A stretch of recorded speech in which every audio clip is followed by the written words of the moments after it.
Asigisi Surah Ar-Ra'd ki ayat number 19 dagi.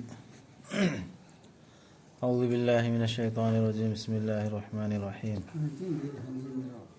19 نترى 19 ني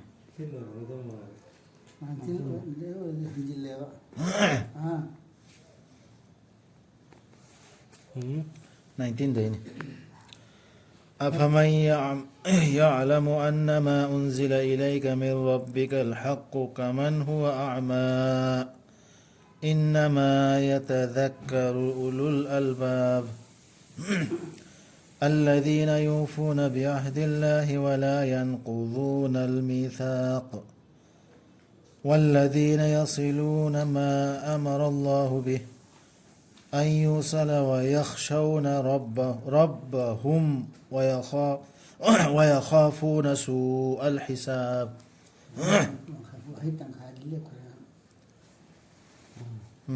Cuma manggi ayat asli cata terbiara.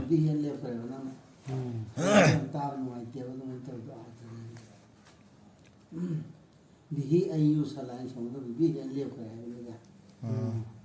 Lihat betul tu bihi itu bihi itu. Macam tu le, caba ada cah le pun mana.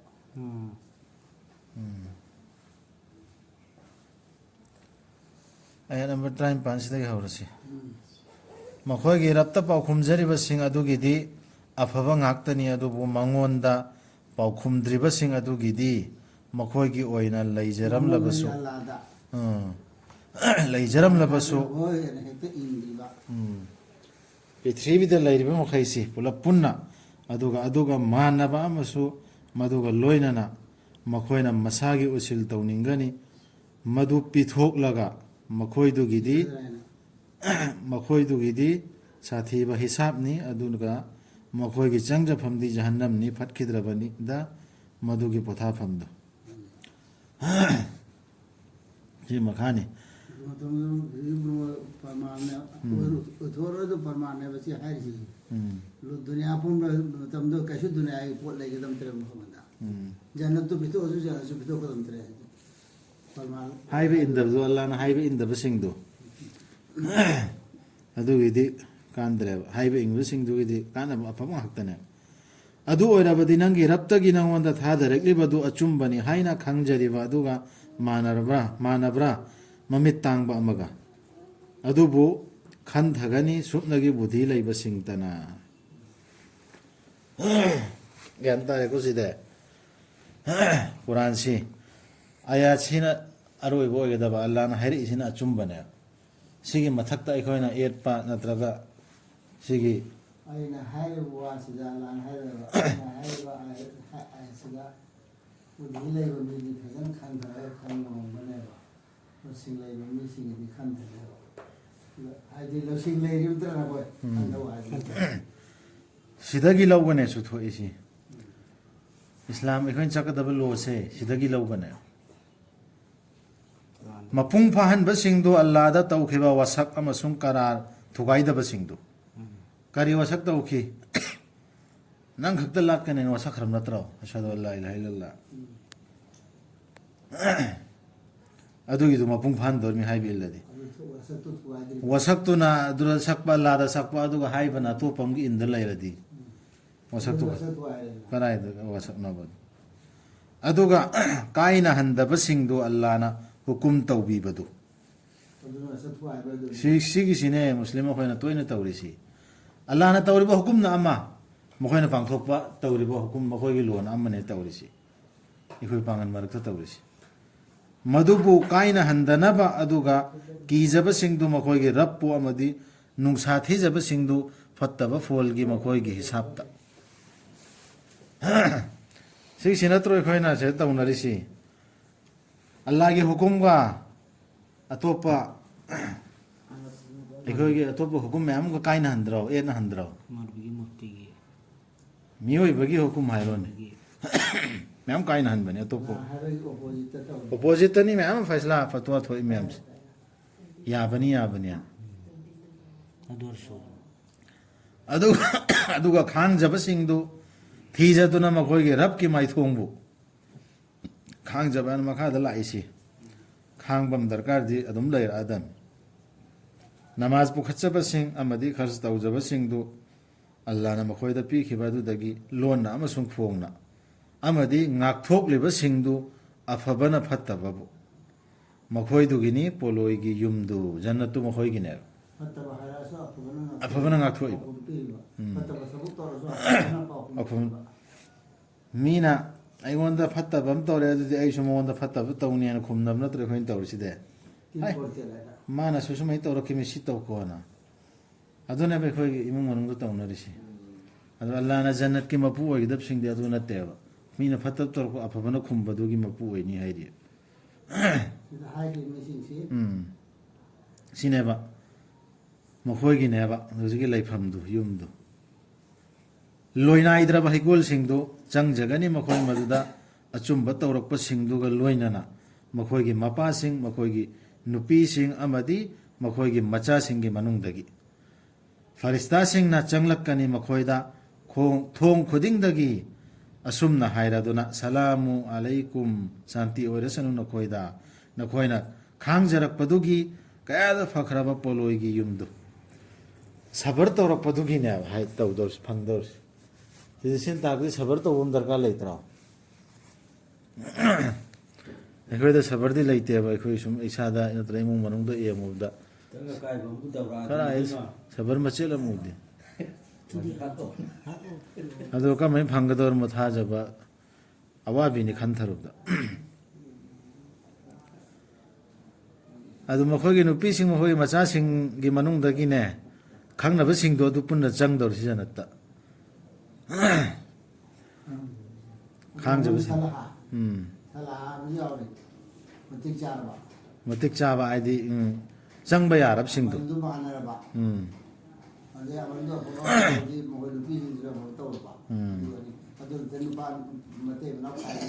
ꯈꯥꯏꯗꯧꯔꯤꯃꯤ ꯑꯗꯨꯒ ꯊꯨꯒꯥꯏꯕꯁꯤꯡꯗꯨ ꯑꯜꯂꯥꯍꯗ ꯁꯛꯈꯤꯕ ꯋꯥꯁꯛ two ꯀꯂꯤꯃꯥꯗꯨ ꯉꯁꯥꯏꯗ ꯍꯥꯏꯔꯤꯕ ꯀꯜꯃꯥꯗꯨꯅ ꯀꯥꯟꯅꯔꯣꯏꯁꯤ ꯑꯗꯨꯝ ꯈꯪꯗ꯭ꯔꯦ ꯁꯤꯗ ꯑꯃꯨꯛꯀ ꯑꯩꯈꯣꯏꯅ ꯑꯜꯂꯥꯍꯗ ꯀꯔꯥꯔ ꯇꯧꯔꯤꯗꯨ ꯑꯗꯨꯅ ꯀꯥꯟꯅꯔꯣꯏ ꯁꯤꯁꯤꯗ ꯑꯃꯨꯛꯀ ꯈꯪꯉꯦ ꯑꯗꯨꯒ ꯊꯨꯒꯥꯏꯕꯁꯤꯡꯗꯨ ꯑꯜꯂꯥꯍꯗ ꯁꯛꯈꯤꯕ ꯋꯥꯁꯛ ꯃꯗꯨꯕꯨ ꯆꯦꯛꯁꯟꯅ ꯀꯔꯥꯔ ꯇꯧꯅꯔꯕ ꯃꯇꯨꯡꯗ ꯑꯃꯗꯤ ꯀꯛꯊꯠꯄꯁꯤꯡꯗꯨ ꯑꯜꯂꯥꯍꯅ ꯍꯨꯀꯨꯝ ꯇꯧꯕꯤꯈ꯭ꯔꯕꯗꯨꯕꯨ ꯀꯥꯏꯅꯍꯟꯗꯅ ꯊꯝꯅꯕ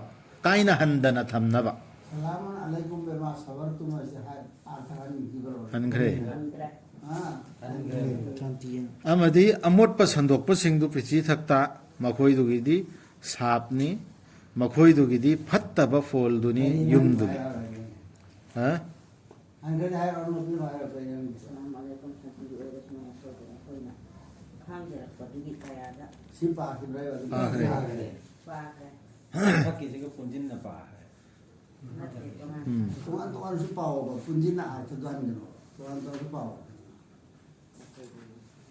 ꯅꯠꯇꯦ ꯁꯤꯗꯤ ꯄꯨꯟꯅꯌꯦ ꯃꯊꯛꯁꯦ ꯃꯈꯥꯒ ꯑꯌꯥꯠ ꯑꯅꯤꯁꯤ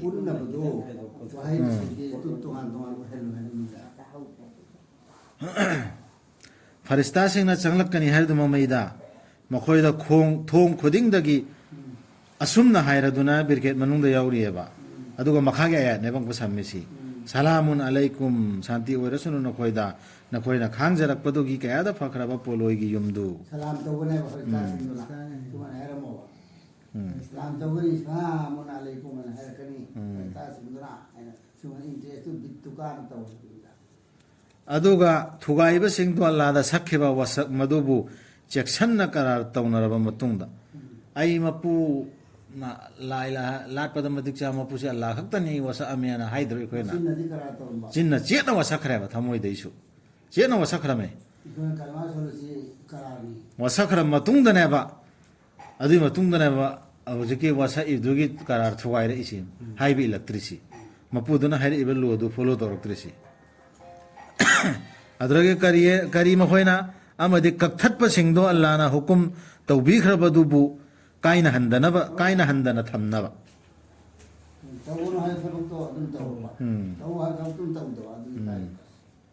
ꯑꯃꯗꯤ ꯑꯃꯣꯠꯄ ꯁꯟꯗꯣꯛꯄꯁꯤꯡꯗꯨ ꯄ꯭ꯔꯤꯊꯤ ꯊꯛꯇ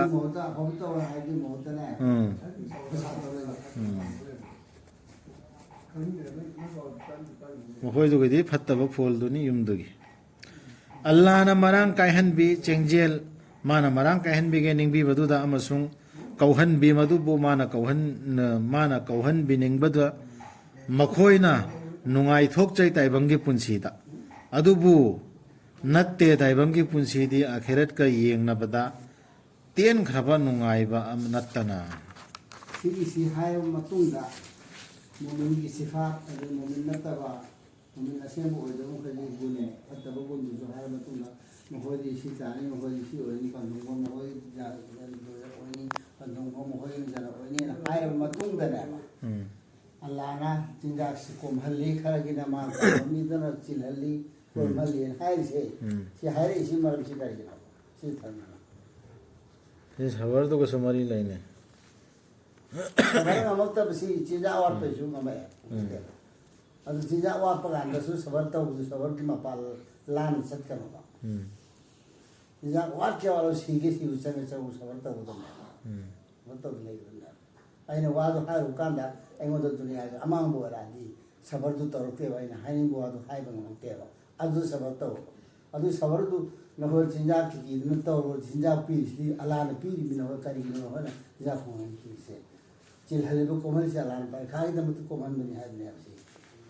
अदुनि मखादा हे दाइबंगी पुंसीदी आखिर का येंगनबदा तेन खरबा नुंगाइबा नत्तना दुनिया दा मगी जी मां खेन त खदो दो दुनिया दु मां करसो कसु काय दे नो दुनिया में तम खर तगी ने बनव ले दो सी आखिर की पुंसीदी सेक्शन बोलो याम फखर में आखिर की पुंसीदी ने बर खंगब दुनिया इन हायदा सिने आया नंबर 29 सुबसम को यंगसे थाजदबसिंगना हाय करीगी थादरक्त्रिबनो मंगोंदा अंगक खुदम अमा मागी रक्तगी हायो ओ मोहम्मद तसेंगनमक अल्लाहना लंफैना हल्ली माना लंफैना हनगे निंगबी बदुबु अदुगा लमजिंगबी मंगोंदा निंगमदन ओनसलकपसिंग से हन्ना नंगारांग यावखिदना अंगक खुदम सिने बंगाइरिसि हेता खुदकता हेता बांगथोकपसि अंगक पुटपसि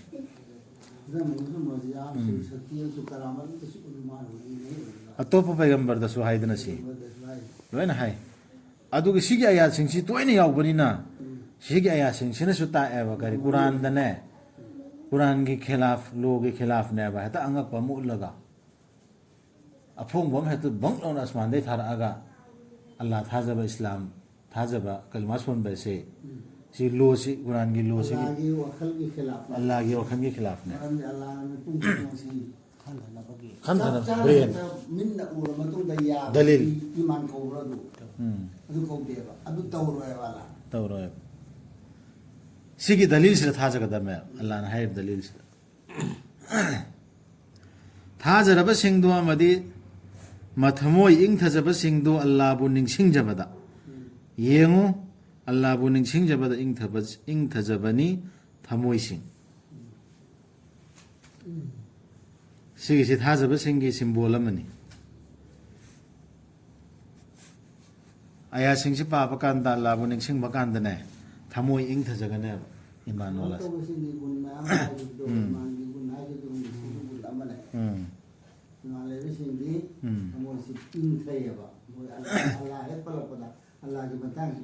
लाम वरमसु कुरान की आयत सी पलपदा इधर पुनिंग सी कप्पा यावेबा सिगी सुंदर मरक जुला मोतर जान हाय बा अल्लाह ने सिंह पदु अल्लाह ने सिंह को मतलब नदी पुनिंग सी थोथवा सी मसान दा थोथवा तो ओपन अल्लाह संघौ सिलु बेजिक्रिल्लाह अल्लाह ने सिंह बदा अल्लाह की वा हम वान से तो बाहर वान तो अल्लाह ने सिंह से मासिंग से तत में को पुनिंग सी थोथे पुनिंग सी इत्मीनान और तत में इन वो इत्मीनान और इन थे थोथे लाम वरमसु लाम मसला से नरमसो अल्लाह की आया सिंह से ओंजिन बकांदने मा फोन फंगन इंग थगने ईमान वाला सिंह दो सिगी से टेस्ट तवना बखला याम सुनी अखोय से ओय बेना दुम बे ईमान वाला दो ओइब्रा हाइबिदो इसा इसा ना टेस्ट तवदो पोर थाजरब सिंह अमसुंग अफबा थबक सिंह तौब सिंह अफबा फिबम ने मखोय गिदी अमदि फजरब हलकफम मोय हलकफम से फजरब ने असुमना अल्लाह ना थाबनी नंगबु जाति अमदा मखोयदुगी मांगदा जाति के हुख्रबा नंगना थी थनबा मखोयदा ꯑꯩꯈꯣꯏꯅ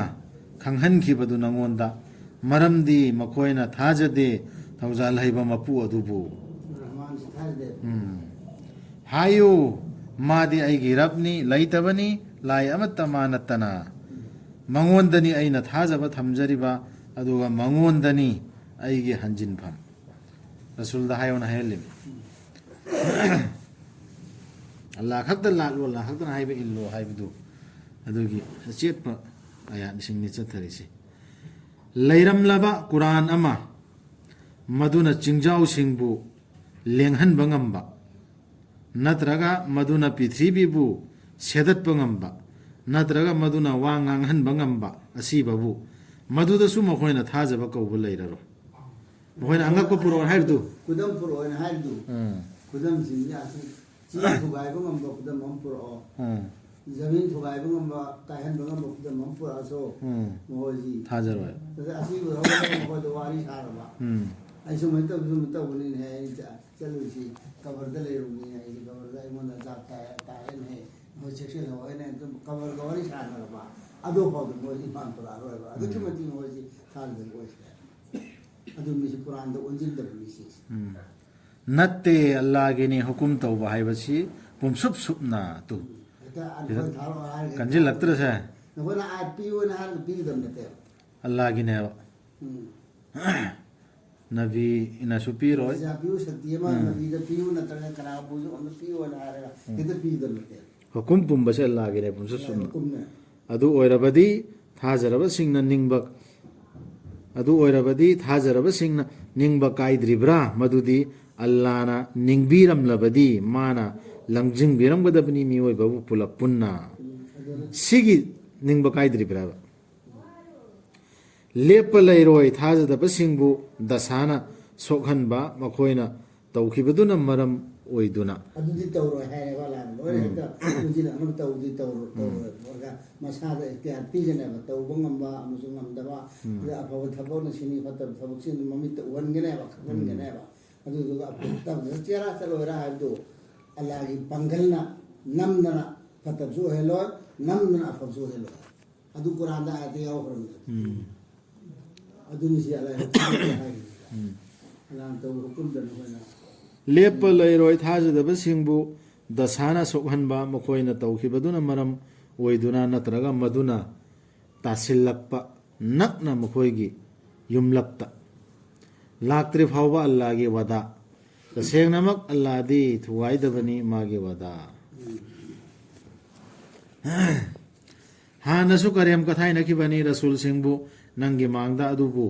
ꯑꯩꯅ ꯁꯥꯡꯗꯣꯛꯄꯤꯈꯤꯕꯅꯤ ꯃꯇꯝ ꯊꯥꯖꯗꯕꯁꯤꯡꯗꯨꯒꯤ ꯍꯥꯟꯅꯁꯨ ꯍꯦꯛꯇ ꯈꯨꯗꯛꯇ ꯊꯥꯈꯤꯗꯦꯕ ꯑꯗꯨꯗꯒꯤ ꯑꯩꯅ ꯐꯥꯈꯤꯕꯅꯤ ꯃꯈꯣꯏꯕꯨ ꯃꯗꯨꯗꯗꯤ ꯀꯔꯝꯅ ꯑꯣꯏꯈꯤ ꯑꯩꯅ ꯂꯃꯟ ꯈꯨꯝꯈꯤꯕꯗꯨ ꯑꯗꯨ ꯑꯣꯏꯔꯕꯗꯤ ꯊꯋꯥꯏ ꯈꯨꯗꯤꯡꯃꯛꯄꯨ ꯃꯥꯅ ꯀꯔꯤ ꯇꯥꯟꯁꯤꯜꯂꯤꯕꯒꯦ ꯍꯥꯏꯕꯗꯨꯒꯤ ꯁꯦꯟꯅꯕꯤꯔꯤꯕ ꯃꯍꯥꯛ ꯑꯗꯨꯒ ꯃꯥꯟꯅꯕ꯭ꯔꯥ ꯑꯇꯣꯞꯄꯒ ꯑꯗꯨꯕꯨ ꯃꯈꯣꯏꯅ ꯊꯪꯖꯜꯂꯤ ꯑꯜꯂꯥꯗ ꯂꯦꯡꯃꯥꯟꯅꯕꯁꯤꯡ ꯑꯜꯂꯥꯗꯤ ꯂꯥꯠꯂꯤꯃꯤ ꯑꯗꯨꯒ ꯂꯦꯡꯃꯥꯟꯅꯕ ꯊꯪꯖꯤꯜꯂꯤꯃꯤ ꯑꯇꯣꯞꯄꯅ ꯍꯥꯏꯕ ꯏꯜꯂꯤꯃꯤ ꯍꯥꯏꯌꯨ ꯃꯃꯤꯡ ꯍꯥꯏꯔꯣ ꯃꯈꯣꯏꯗꯨꯒꯤ ꯅꯠꯇ꯭ꯔꯒ ꯅꯈꯣꯏꯅ ꯃꯉꯣꯟꯗ ꯄꯥꯎ ꯄꯤꯒꯗꯧꯔꯤꯕ꯭ꯔꯥ ꯑꯜꯂꯥꯗ ꯄꯥꯎ ꯄꯤꯒꯗꯧꯔꯤꯕ꯭ꯔꯥ ꯑꯜꯂꯥꯅ ꯈꯪꯗꯕ ꯂꯩ ꯍꯥꯏꯅ ꯄ꯭ꯔꯤꯊꯤꯕꯤꯗ ꯅꯠꯇ꯭ꯔꯒ ꯑꯐꯣꯡꯕ ꯋꯥꯍꯩꯁꯤꯡ ꯑꯥꯔꯊ ꯑꯩꯅ ꯈꯪꯗꯕꯁꯨ ꯅꯈꯣꯏꯅ ꯂꯩꯔꯕ꯭ꯔꯥ ꯁꯤ ꯑꯃꯨꯛ ꯀꯨꯔꯥꯟ ꯅꯠꯇꯕ ꯑꯇꯣꯞꯄ ꯍꯨꯀꯨꯝ ꯏꯟꯕꯩꯅꯤ ꯍꯦꯁꯤ ꯃꯨꯟꯅ ꯈꯟꯊꯒꯗꯕꯅꯤ ꯑꯩꯈꯣꯏꯅ ꯏꯃꯩ ꯉꯥꯏꯈꯣꯁꯤ ꯑꯌꯥꯠꯁꯤ ꯉꯥꯏꯈꯣꯁꯤ ꯌꯨꯝꯗ ꯍꯗꯤꯁ ꯂꯩꯔꯤ ꯑꯗꯨ ꯂꯩꯔꯤ ꯑꯗꯥ ꯂꯩꯔꯤꯅ ꯃꯁꯥꯂꯥ ꯂꯧꯊꯣꯛꯇ꯭ꯔꯣ ꯀꯨꯔꯥꯟꯗ ꯐꯣꯡꯅ ꯈꯪꯉ ꯄꯣꯠ ꯑꯃꯒꯤ ꯑꯗꯨꯒꯤ ꯃꯤꯁꯤꯡꯗꯨ ꯆꯦꯛꯁꯤꯟꯒꯗꯕꯅꯤ ꯁꯤ ꯑꯌꯥꯠꯁꯤ ꯌꯥꯝ ꯀꯤꯅꯤꯡꯉꯥꯏꯅꯤ ꯑꯜꯂꯥꯅ ꯁꯟꯗꯣꯛꯅ ꯇꯥꯛꯑꯦ ꯃꯥꯜ ꯌꯦꯟꯕꯩ ꯑꯣꯏꯔꯣ ꯇꯥꯅꯤꯀꯥ ꯇꯂꯥꯛꯀꯤ ꯑꯣꯏꯔో ꯑꯗꯨꯗꯒꯤ ꯃꯤꯒꯤ ꯌꯨꯝꯗ ꯆꯪꯕꯩꯕꯨ ꯑꯣꯏꯔో ꯑꯗꯨꯗꯒꯤ ꯅꯃꯥꯖꯒꯤꯕꯨ ꯑꯣꯏꯔꯣ ꯇꯥꯛꯑꯦꯕ ꯀꯨꯔꯥꯟꯁꯤꯗ ꯍꯥꯏꯐꯦꯠ ꯖꯀꯥꯠꯀꯤꯕꯨ ꯑꯣꯏꯔꯣ ꯇꯥꯛꯑ ꯃꯇꯨꯡꯗꯅꯦ ꯑꯃꯨꯛꯀꯅꯦ ꯑꯜꯂꯥꯅꯁꯨ ꯑꯥꯔꯊ ꯈꯪꯗꯕ ꯑꯇꯣꯞꯄ ꯄ꯭ꯔꯤꯊꯤꯕꯤꯁꯤꯗ ꯀꯣꯟꯅ ꯂꯥꯛꯄ ꯃꯁꯂꯥ ꯑꯇꯩ ꯂꯩꯔꯤꯕ꯭ꯔꯥꯕ ꯀꯨꯔꯥꯟꯁꯤꯗ ꯌꯥꯎꯗ ꯀꯨꯔꯥꯟꯁꯤꯅ ꯇꯧꯕ ꯌꯥꯔꯣꯏꯗꯕ ꯏꯁꯂꯥꯝꯒꯤꯗ ꯂꯩꯔꯤꯕ꯭ꯔꯥ ꯑꯜꯂꯥꯅ ꯈꯪꯗꯕ ꯌꯥꯎꯔꯤꯕ꯭ꯔꯥ ꯍꯥꯏꯅ ꯁꯤꯗ ꯍꯪꯉꯤꯁꯦ ꯑꯜꯂꯥꯅ ꯀꯣꯏꯁꯟ ꯇꯧꯔꯤꯁꯦ ꯈꯪꯗꯕꯗꯨ ꯃꯈꯣꯏꯅ ꯑꯩꯈꯣꯏꯅ ꯇꯥꯛꯀꯦ ꯍꯥꯏꯔꯤꯕ꯭ꯔꯥ ꯁꯤꯅꯦꯕ ꯇꯨꯅꯕꯤ ꯎꯅꯍꯨꯃ ꯑꯩꯈꯣꯏꯗ ꯄꯥꯎ ꯄꯤꯒꯦ ꯍꯥꯏꯔꯤꯕ꯭ꯔꯥ ꯇꯥꯛꯀꯦ ꯍꯥꯏꯔꯤꯕ꯭ꯔꯥ ꯑꯜꯂꯥꯗ ꯍꯥꯏꯔꯤꯁꯦ ꯁꯤꯒꯤꯁꯤ ꯌꯥꯝꯅ ꯈꯟꯊꯅꯤꯡꯉꯥꯏ ꯑꯣꯏꯕ ꯋꯥꯅꯦꯕ ꯑꯗꯨ ꯀꯩꯅꯣ ꯀꯨꯔꯥꯟ ꯅꯠꯇ꯭ꯔꯣ ꯑꯗꯨ ꯑꯜꯂꯥꯅ ꯍꯥꯏꯔꯤꯗꯨꯗꯤ ꯑꯗꯨ ꯑꯜꯂꯥꯗ ꯍꯥꯏꯒꯦ ꯑꯗꯨ ꯀꯨꯔꯥꯟꯗ ꯍꯥꯏꯒꯦ ꯍꯥꯏꯕꯒ ꯆꯞ ꯃꯥꯟꯅꯗ꯭ꯔꯣ ꯀꯨꯔꯥꯟꯁꯤꯗ ꯌꯥꯎꯗꯕ ꯄꯣꯠ ꯑꯇꯣꯞꯄꯁꯨ ꯂꯩꯕ꯭ꯔꯥ ꯂꯩꯔꯤꯕ꯭ꯔꯥꯕ ꯑꯇꯣꯞꯄ ꯂꯣ ꯑꯃ ꯂꯩꯔꯤꯕ꯭ꯔꯥꯕ ꯏꯁꯂꯥꯝꯒꯤ ꯑꯃ ꯂꯩꯕ꯭ꯔꯥ ꯅꯠꯇꯦ ꯐꯖꯕ ꯃꯥꯜꯍꯟꯈ꯭ꯔꯕꯅꯤ ꯊꯥꯖꯗꯕꯁꯤꯡꯗ ꯃꯈꯣꯏꯒꯤ ꯊꯧꯔꯥꯡꯗꯨ ꯍꯧꯖꯤꯛ ꯃꯈꯣꯏꯅ ꯇꯧꯔꯤꯕ ꯐꯠꯋꯥ ꯃꯌꯥꯝ ꯄꯨꯊꯣꯛꯏꯕ ꯃꯌꯥꯝ ꯂꯣ ꯃꯌꯥꯝꯗꯣ ꯑꯗꯨ ꯐꯖꯍꯟꯈ꯭ꯔꯦꯕ ꯁꯤ ꯀꯅꯥꯗꯅꯣ ꯐꯖꯍꯜꯂꯤꯁꯦ ꯊꯥꯖꯗꯕꯁꯤꯡꯗ ꯑꯗꯨꯗꯤ ꯊꯥꯖꯗꯦꯕ ꯌꯥꯝ ꯐꯖꯕ ꯑꯣꯏꯅ ꯃꯃꯤꯠꯇ ꯎꯈ꯭ꯔꯦꯕ ꯑꯗꯨꯒ ꯊꯩꯗꯣꯛꯈ꯭ꯔꯕꯅꯤ ꯃꯈꯣꯏꯕꯨ ꯂꯝꯕꯤꯗꯨꯗꯒꯤ ꯀꯨꯔꯥꯟꯗꯒꯤ ꯑꯜꯂꯥꯍꯅ ꯂꯪꯐꯩꯅꯍꯟꯈ꯭ꯔꯕꯁꯤꯡ ꯂꯪꯐꯩꯅꯍꯟꯕꯤꯈ꯭ꯔꯕꯗꯨꯒꯤꯗꯤ ꯀꯅꯥꯁꯨ ꯂꯩꯔꯔꯣꯏ ꯃꯥꯕꯨ ꯑꯃꯨꯛ ꯂꯝꯖꯤꯡꯕꯤꯅꯕ ꯇꯧꯒꯅꯨ ꯁꯤꯔꯀꯁꯨ ꯇꯧꯒꯅꯨꯅ ꯍꯥꯏꯕꯗꯨ ꯇꯧꯔꯛꯑꯃꯤꯅ ꯍꯟꯅ ꯁꯨꯝ ꯁꯤꯔꯀ ꯋꯥ ꯇꯧꯔꯛꯑꯃꯤꯅ ꯍꯥꯏꯕ ꯏꯟꯗ꯭ꯔꯃꯤꯅ ꯑꯜꯂꯥꯍꯅ ꯂꯃꯥꯡꯍꯟꯈ꯭ꯔꯦꯕ ꯃꯣꯏ ꯃꯇꯝꯗꯨ ꯂꯣꯏꯗ꯭ꯔꯥ ꯄꯤꯒꯗꯕ ꯂꯥꯟ ꯂꯧꯒꯗꯕ ꯄꯔꯤꯈꯥꯒꯤ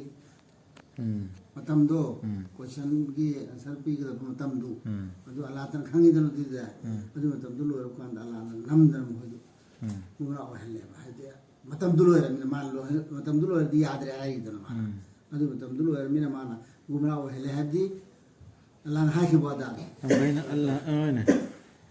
ꯀꯨꯔꯥꯟꯁꯤꯅ ꯂꯝꯖꯤꯡꯗ꯭ꯔꯕ ꯑꯜꯂꯥꯍꯒꯤ ꯑꯥꯌꯥꯠꯁꯤꯅ ꯂꯝꯖꯤꯡꯗ꯭ꯔꯃꯤꯗꯨ ꯀꯗꯥꯏꯗꯅꯣ ꯂꯝꯖꯤꯡꯗꯕꯁꯨ ꯐꯪꯉꯔꯣꯏꯕ ꯃꯈꯣꯏꯒꯤꯗꯤ ꯗꯟꯗꯤꯅꯤ ꯇꯥꯏꯕꯪꯒꯤ ꯄꯨꯟꯁꯤꯗ ꯑꯗꯨꯕꯨ ꯑꯈꯤꯔꯠꯀꯤ ꯗꯟꯗꯤꯅꯗꯤ ꯍꯦꯟꯅ ꯁꯥꯊꯤꯕꯅꯤ